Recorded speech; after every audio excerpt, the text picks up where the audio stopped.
Every FPV pilot wants their drone to fly exactly how they want it. Smooth, predictable, responsive. But there are 5 Betaflight settings almost every pilot ignores. And they are costing you in control you don't even know you are missing.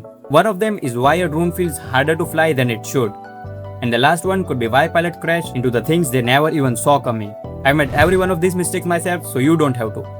Fix these 5 settings and your drone will finally fly the way you want it to. Moving to the main part of the video, setting number 1, PID Tuning.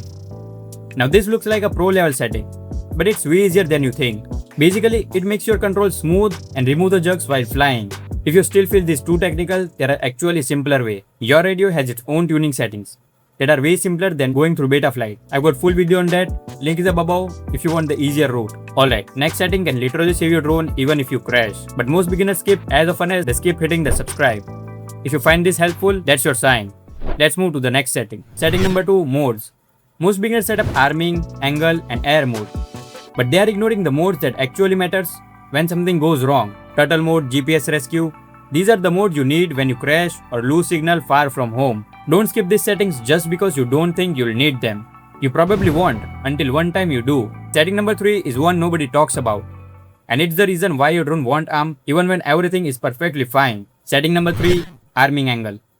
Go to the configuration tab, scroll down. You'll find an option called arming angle. By default, it's set to 25 degrees.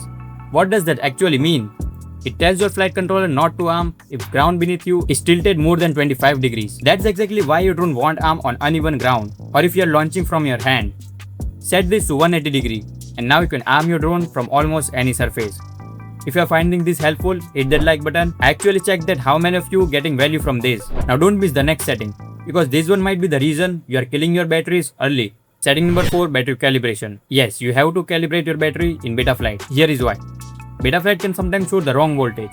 And if you trust it blindly, you can end up landing way lower than you think, which kills your battery over time. Here's the fix. Plug your battery in, use the voltmeter to check the real voltage, and compare it to what Betaflight is showing. If they don't match, head to voltmeter settings and adjust it until Betaflight show the exact same number as your voltmeter. Now you'll always know the real landing voltage. Alright, last setting but most important one, and it's the one that saves you from crashes and makes your flying smoother too. Setting number 5, OSD Setup.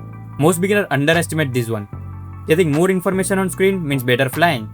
But it's actually opposite. Too much data cluttering on screen makes you stress mid-flight. It can hide small stuff, branches, wires, things you need to actually see before you crash into them. So clean up your OSD.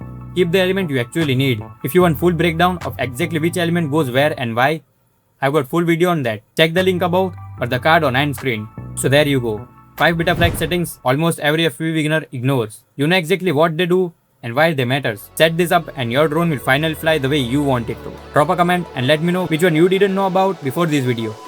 See you in the next one.